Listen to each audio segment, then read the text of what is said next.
Good morning, students of class 8. I am Ramanesh Prasad, SST teacher of Deputy School. Today I am going to teach you history chapter first. Whose title is how when and where. इसका शीर्षक है how when and where, कैसे, कब और कहाँ। History का जो first chapter है इसको आज हम लोग पढ़ेंगे और मैं पढ़ाने जा रहा हूँ। सबसे पहले हिस्ट्री के बारे में जो हम लोगों में जो मन में जो है फीलिंग होती है वह है we often hear that history is a boring subject because there is too much read and remember dates। जब हम हिस्ट्री सब्जेक्ट पढ़ते हैं तो सबसे पहले हमारे मन में ये बात आती है we often hear that history is a boring subject because in this subject we have to read and remember too much dates and events, so we have to remember timeline also, the reign of kings and years of important events। Boring subject है। तो this trend of history या और this approach of history is a traditional.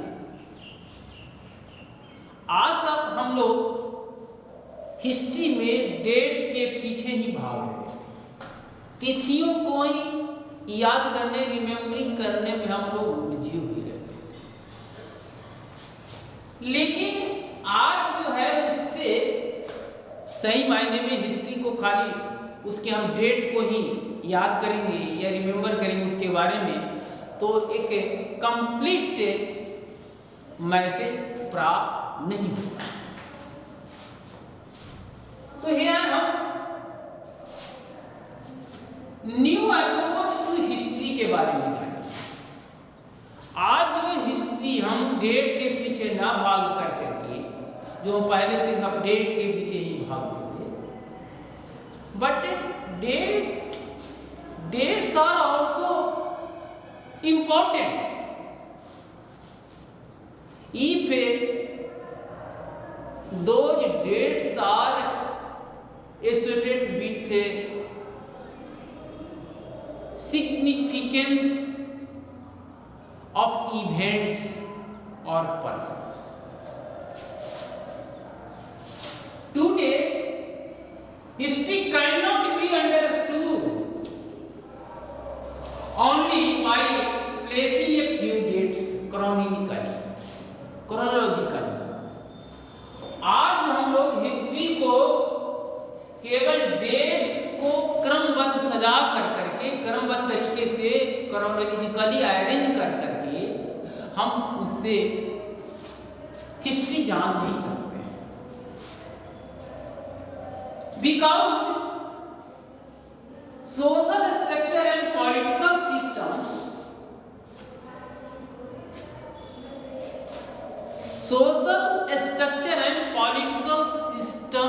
are also studied in history। So social structure and political systems evolve gradually and they take a long span of time।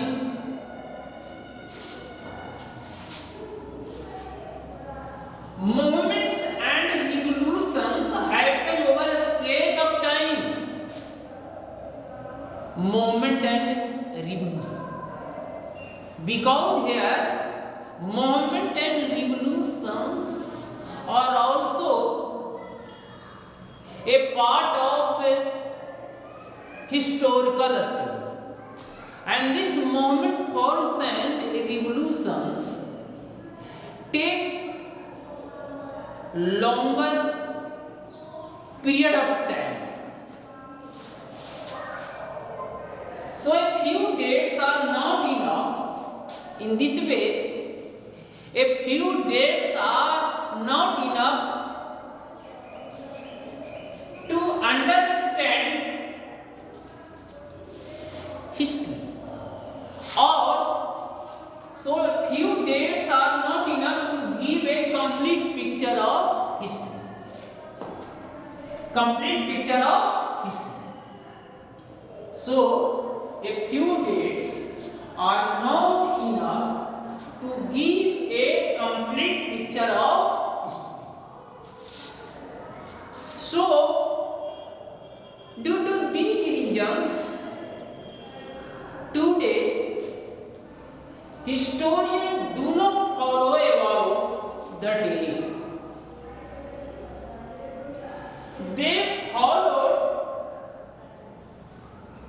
a holistic and inclusive approach of history.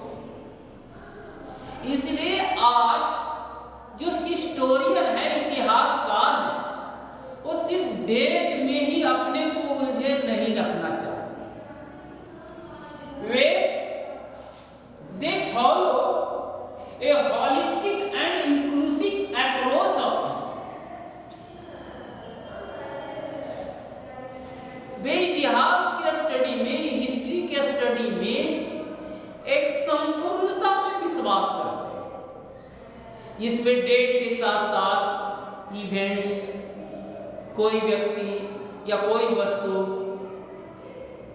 को अगर हम example के रूप में लेते हैं तो कब बना, किसने बनाया, उसके बनाने में किन किन से material, what materials were used for making them, and after making them, that goods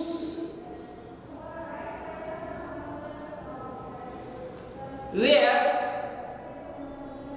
in how way were used, and things are different standards. So in this way here,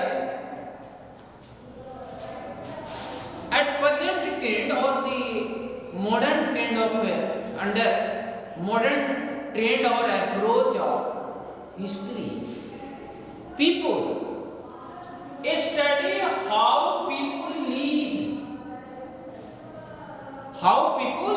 live, what they act, what they wore, what sports they played, what kind of trade they carried out, what did farmers cultivate, what was the status of women in the society, and what was the structure of society, how efficient was the economic system in ancient times.